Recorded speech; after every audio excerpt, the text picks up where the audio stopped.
sebelum nanti saya akan melakukan supervisi ke dalam kelas dalam proses pembelajaran yang ini lakukan. Jadi ada beberapa hal yang saya sampaikan tadi. Tujuan daripada observasi ini atau tujuan daripada supervisi dilakukan untuk mengetahui dan mengevaluasi jalannya proses pembelajaran yang dilakukan di dalam kelas. Jadi kenapa hari ini kita melakukan observasi supaya itu nanti lebih siap. Nah, jadi itu memberikan pembelajaran kepada anak itu lebih percaya diri, memberikan yang terbaik kepada anak kita ya Pak ya. Oke. Pertanyaan yang beberapa saya ajukan kepada ibu yaitu yang pertama mengenai tujuan pembelajaran. Kira-kira ibu tujuan pembelajaran apa yang ingin ibu capai?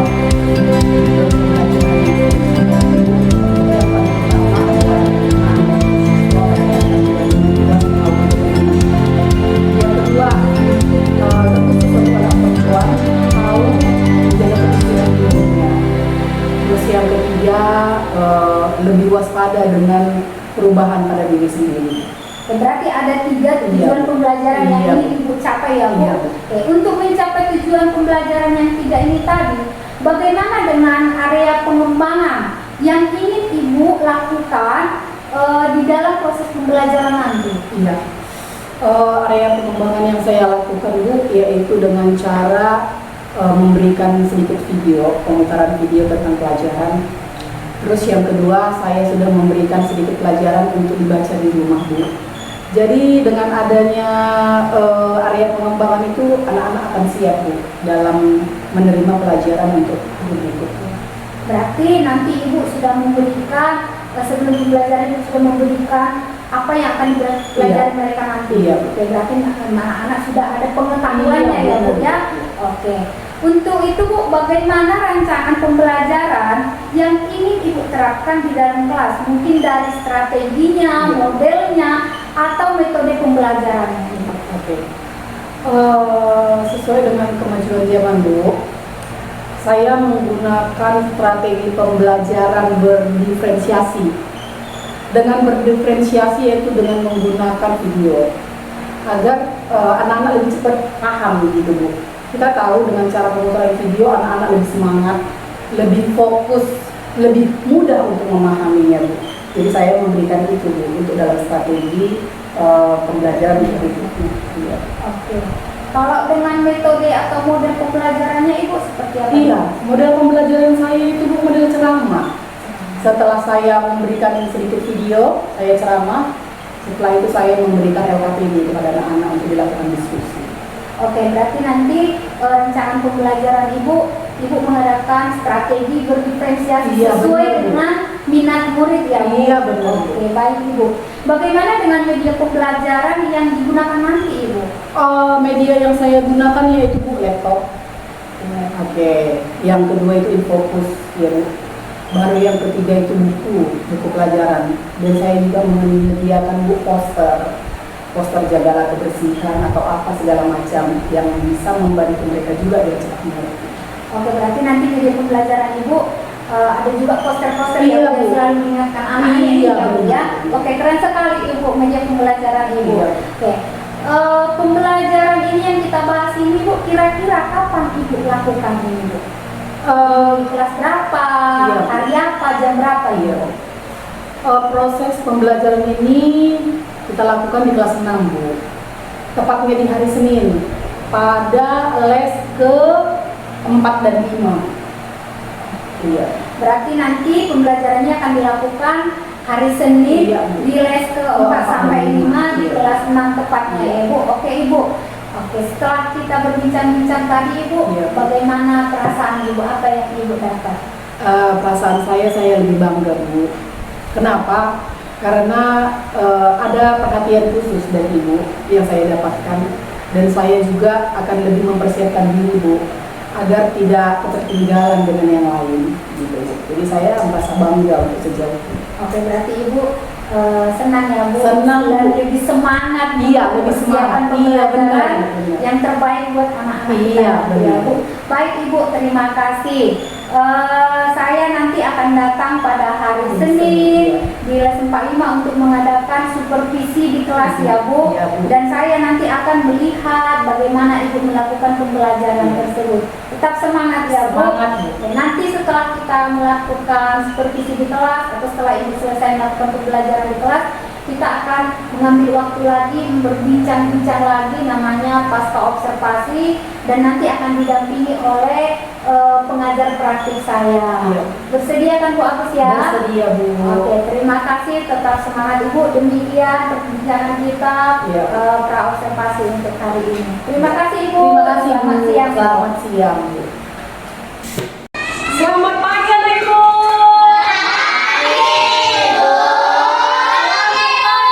Selamat pagi anak-ibu.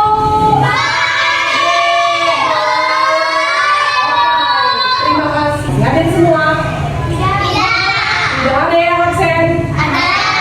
Oke, kabari sama mereka kalau hari ini kita belajar tentang reproduksi. Dengarkan teman-teman. Hari ini kita belajar tentang reproduksi. Tujuannya apa, Bu? Lihat ke depan. Lihat di depan. Tujuan kita belajar reproduksi apa, Bu? Satu, menjelaskan perlunya memelihara kebersihan alat reproduksi. Oke. Alat reproduksi, siapa yang tahu apa arti alat reproduksi? Ya, begini. Alat kemaluan. Terus, kalau reproduksi wanita apa namanya? Vagina. Vagina atau vagina? Vagina, mana ada vagina? Kalau ada reproduksi laki-laki apa namanya? Burung. Apa namanya? Burung atau testis? Kalau perempuan namanya sifat. Kalau si laki-laki namanya si testis. Nah, yang dua itu harus dijaga. Nah, si vagina ini sama si testis ini ternyata harus dijaga kebersihannya. Harus diapain Ibu bilang? Harus dibersihkan. Tuh, baca dulu yuk. Memelihara fungsi alat reproduksi. 1, 2, 3.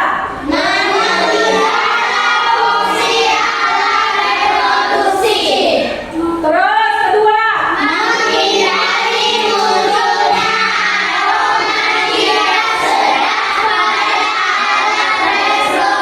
Terus.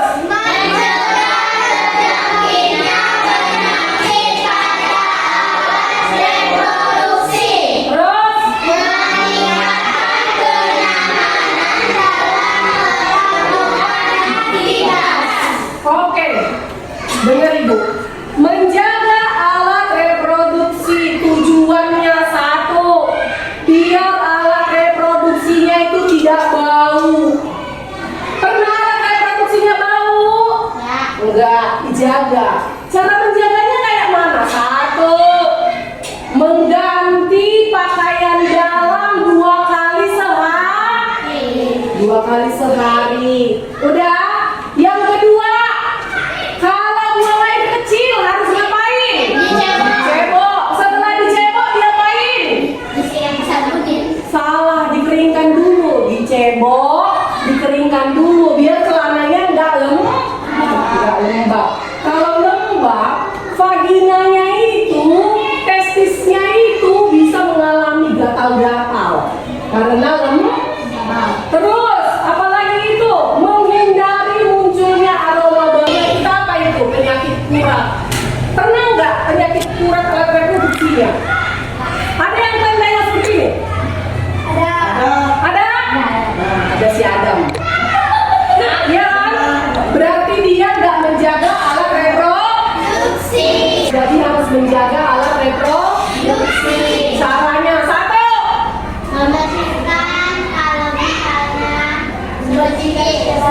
Kuat 1, 2, 3 ya.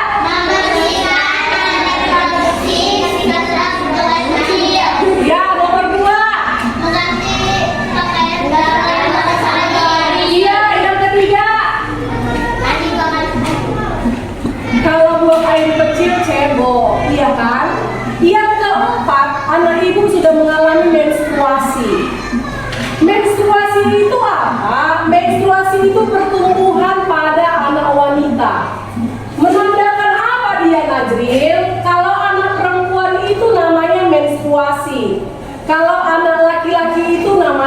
menjadi basah.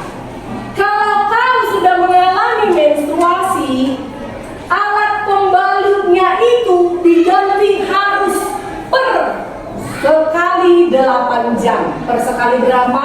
8 jam. Per sekali berapa? 8 jam. Pagi-pagi nih, pagi-pagi. Mandi jam 6 kan? Jam 8 jam kemudian jam berapa? Jam 6, jam 7, 8, 9, 10, 11. Jam 2 sampai di rumah pembalutnya harus sudah Ganti. jam 2 diganti. Baru nanti mau mandi diganti lagi. Diganti biar apa? Biar enggak gatel. Gatel. Lanjut. Yuk, baca begini yuk. 1, 2, 3 ya.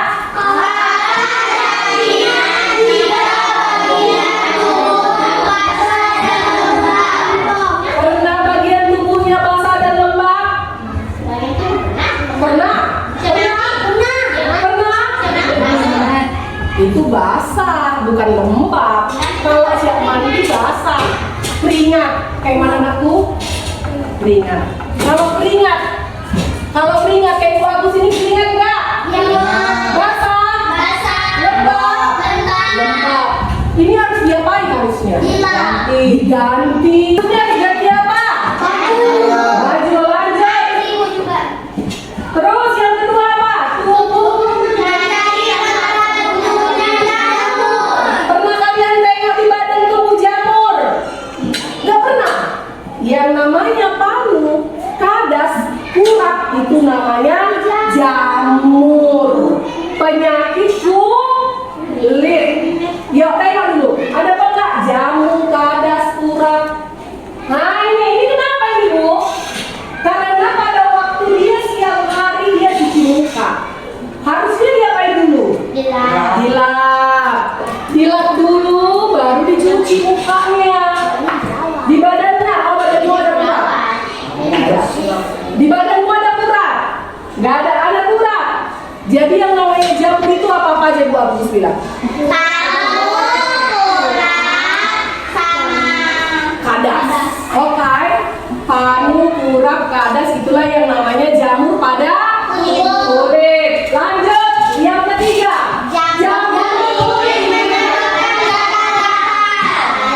Nah, bukan hanya di alat reproduksi aja yang gatal-gatal.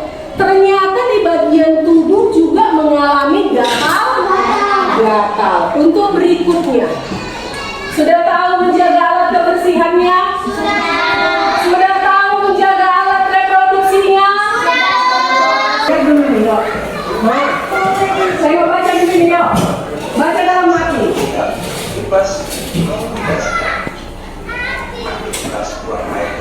Jadi untuk hari ini sampai ke depannya harus menjaga alat reproduksi. Terima kasih buat Ibu. Sampai jumpa di kemudian hari dengan tema dan pelajaran yang berbeda. Selamat pagi. Jangan lupa kerjakan PR. Selamat siang, saya Rita Simanjuntak. Di sini saya bersama Ibu Agus dalam melakukan pasca observasi setelah kami tadi melakukan observasi. Baik, selamat siang Bu Agus. Selamat siang Bu Rita. Bagaimana perasaan Ibu? Sehat? Semangat? Masih Semangat. Oke.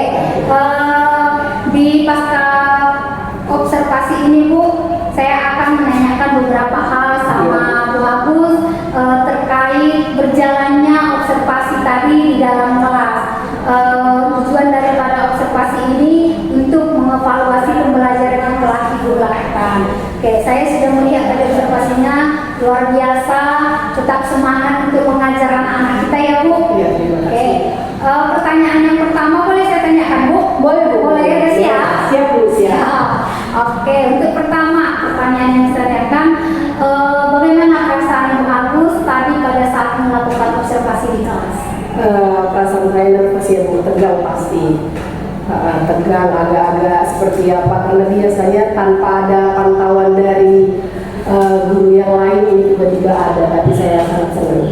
Oke, tapi tetap happy ya? Tetap happy. Awalnya aja nervous. Iya, awalnya aja nervous. Nanti akan terbiasa. Iya. Oke. Tadi setelah melakukan pembelajaran di kelas, boleh ceritakan kembali pada saat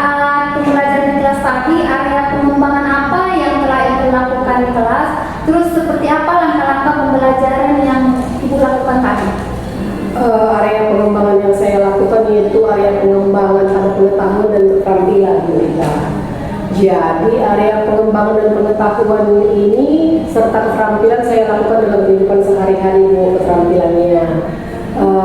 Sebelumnya kita sudah belajar tentang cara menjaga reproduksi. Terus kita juga mempelajari jenis kelamin pada anak wanita dan pria. Seperti itu dia. Oke. Dari area pengembangan ini tadi yang sudah Ibu sampaikan ini, apa yang sudah berhasil?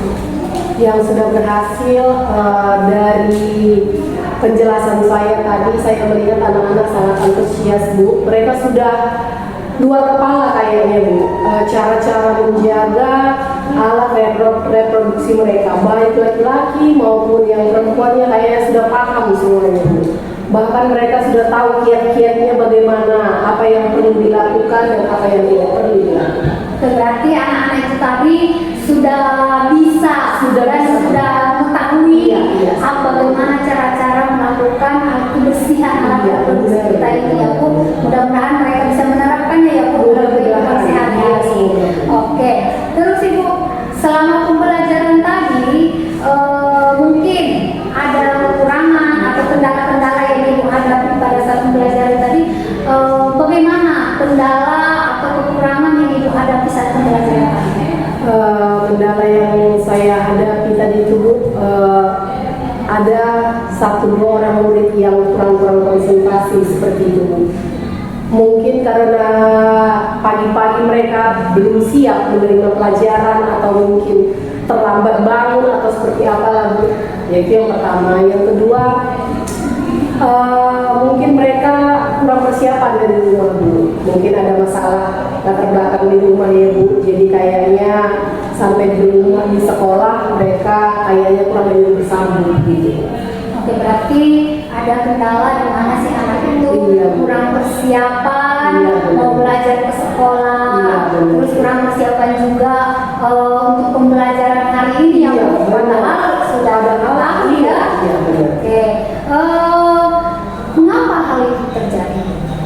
Hal itu kenapa terjadi ya Bu? Satu mungkin karena latar belakang keluarga kali Bu. Latar belakang keluarga yang kurang mendukung dan motivasi anak ya Bu. Terus yang kedua mungkin kurangnya konsentrasi karena mungkin belum sarapan kali. Jadi anak-anak kan kalau belum sarapan jadi kayaknya kurang konsentrasi ya Bu. Jadi mungkin itulah yang dulu, atau mungkin karena mereka belum siap PR kali Bu. Itu juga sih, jadi agak-agak berdua pikiran kali Bu. Berarti itu terjadi karena kebutuhan-kebutuhan yang tadi belum terpenuhi ya, termasuk kebutuhan kasih sayang, di mana perutnya masih kosong. Ya berarti ada faktor dari kerjasama dari orang tua nanti ya. Oke, untuk mengatasi kekurangan ini tadi, hal-hal yang terjadi yang diceritakan ini, kira-kira apa yang dilakukan, yang akan dilakukan supaya ini bisa lebih baik lagi? Iya. Untuk kedepannya saya akan berkolaborasi Bu, bersama orang tua. Saya akan meminta kerja sama orang tua agar lebih memperhatikan anaknya sebelum berangkat, seperti tugas mereka. Yang kedua seperti penunjang kesehatan, yaitu sarapan dulu biar mereka itu agak lebih semangat. Dan yang ketiganya mungkin Bu harus mandi pagi kali ya Bu.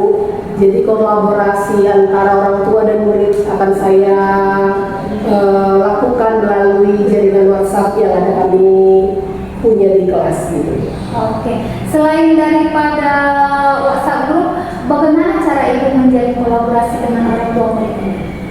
Saya panggil mereka Bu, berbincang-bincang. Saya aja lah, saya minta waktu mereka 20-30 menit di sela-sela pekerjaan mereka untuk mereka datang hadir ke sekolah. Kalaupun nggak seperti itu, saya video call aja Bu, biar kita juga sama melihat wajah ke wajah ya Bu. Jadi orang tua kan lebih tahu sampai di mana perkembangan anaknya, seperti itu Bu. Berarti kedepannya Ibu akan melakukan kolaborasi dengan orang tua, baik melalui WhatsApp group, baik pertemuan, menyampaikan kelebihan kekurangan si anak ini, bagaimana supaya kedepannya lebih baik lagi. Sangat luar biasa ya Bu. Mudah-mudahan kedepannya pembelajaran Ibu bisa lebih baik lagi dari sebelum ini ya Bu, daripada yang hari ini. Dan mudah-mudahan kedepannya anak-anak ini tetap semangat belajar, tidak ada lagi yang belum terpenuhi kebutuhannya. Itu juga dengan orang tua bisa mendukung kita, bisa diajar kerjasama ya Bu. Ya. Oke.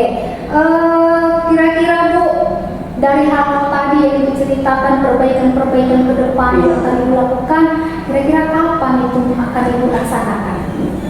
Saya berusaha Bu, saya lakukan itu pada pertemuan berikutnya. Jadi pada pertemuan berikutnya juga kita ada pembahasan tentang hal yang sama juga. Jadi di pertemuan berikutnya saya akan lebih berusaha Bu, bagaimana supaya lebih maksimal lagi Bu. Oke, berarti nanti Ibu akan berusaha lagi ya Bu, berarti akan dilakukan pembelajaran berikutnya. Luar biasa sekali ya Bu Agus ya. Oke Ibu, terima kasih atas waktunya yang sudah bersedia melakukan perbincangan dengan saya, mulai dari observasi sampai observasi juga hingga di pasca observasi ini. Mudah-mudahan kedepannya Ibu Agus tetap semangat, tetap lebih baik lagi untuk mencerdaskan anak-anak kita ini ya Bu. Terima kasih